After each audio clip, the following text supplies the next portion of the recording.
Agathe Le Caron est l'invité de Culture Média, Thomas Hill, mais à 9h30 pile, c'est l'heure du journal des médias de Julien Pichenet.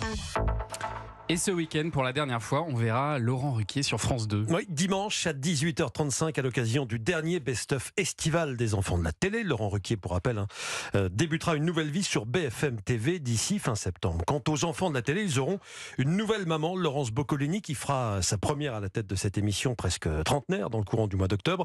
J'ai demandé à Jean-Louis Blot, président d'Endemol France, qui produit l'émission, si le choix de Boccolini avait été dur à prendre, étant donné qu'on a appris seulement fin août, donc assez tard. Non, le choix n'a pas été difficile du tout, mais bon, on se donne toujours le temps de la réflexion. C'est une animatrice très très populaire, qui est là depuis 25 ans, qui est aussi une amoureuse de la télévision et de ses programmes, qui a beaucoup de réparties. Donc tout ça, quelque part, c'est des qualités qui correspondent parfaitement à ce qu'on recherche pour incarner les enfants de la télévision aujourd'hui. On va bouger quelques petites choses, mais franchement, ce sera à la marge.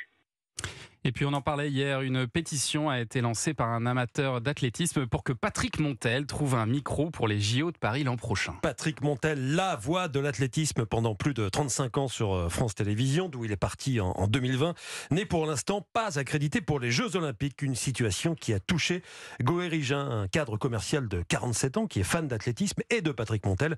Sa voix nous manque, dit-il. Goëri a lancé une pétition sur Internet pour que le journaliste puisse trouver un média et être accrédité donc l'année prochaine.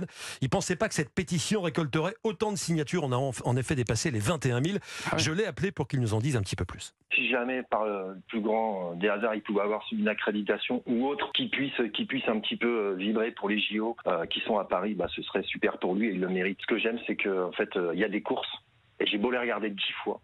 Et 10 fois, j'ai les poils qui se dressent sur mon bras. Et ça, c'est fou. Oui, Patrick Montel, assez fan.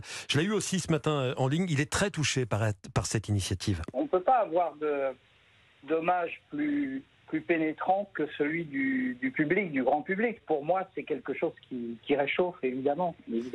C'est très important. Je ne cherche pas à revenir à France Télévisions. Mon histoire avec France Télévisions est terminée. Et en plus, je le dis avec force, je respecte et j'admire les gens qui m'ont remplacé. Alors, il cherche une accréditation donc pour les Jeux Olympiques l'année prochaine. Ce ne sera pas avec France Télévisions, donc il l'a rappelé. Mais s'il y a un média qui veut bien lui ouvrir la porte, eh bien, il ne dit pas non.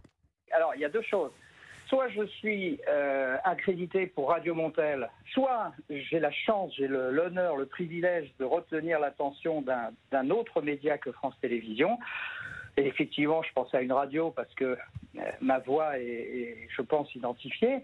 Et là, je plane à 5000 mètres. Radio Montel, c'est cet espace numérique qu'il a créé et sur lequel il commente des courses, mais avec Radio Montel, il ne peut pas être accrédité pour les Jeux. Donc peut-être bientôt sur une nouvelle radio, Patrick Montel.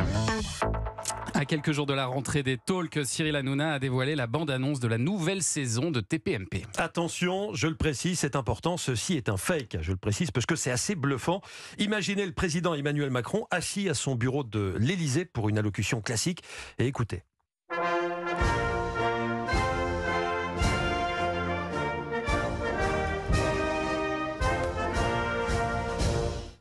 Françaises, Français, mes chers compatriotes, la rentrée de TPMP, c'est le 4 septembre. Vous retrouverez évidemment Raymond, l'abominable homme de Rungis, Kelly Vedovelli, Delphine Vespizer, Guillaume Janton, Géraldine Maillet, la donneuse de leçons. Il y aura aussi Yann Moix, Éric Nolot, les polémistes. Prendront part à des débats houleux avec certains invités dans le but de leur défoncer leur tranchetta. Vous l'aurez compris, c'est une parodie. Voilà ce qu'on est capable de faire désormais avec l'intelligence artificielle. On a vraiment l'impression qu'Emmanuel Macron évoque la rentrée de TPMP. C'est amusant et à la fois flippant. Bon. Par ailleurs, et là on sort de la parodie. Dans un entretien accordé à nos confrères de France Info, Cyril Hanouna est revenu sur l'une de ses nouvelles recrues de son émission, la socialiste Ségolène Royal, qui fera une intervention par semaine. Une sorte de chronique intitulée Ségolène explique, dans laquelle elle expliquera justement les rouages de la vie politique aux téléspectateurs. L'animateur a précisé que l'idée de cette rubrique venait de Ségolène Royal elle-même. Et par ailleurs, Cyril Hanouna ne sait pas si l'ancienne candidate à la présidentielle pourra faire toute la saison, étant donné qu'elle pourrait être candidate aux élections européennes. Et puis on termine ce journal des médias avec une dernière info. Virgin Radio est redevenue Europe 2, mais Virgin Radio existe toujours. Ah, il y a des petits malins. L'ARCOM, l'autorité de régulation de la communication audiovisuelle et numérique, a autorisé une radio locale lyonnaise nommée Virage Radio à récupérer la licence.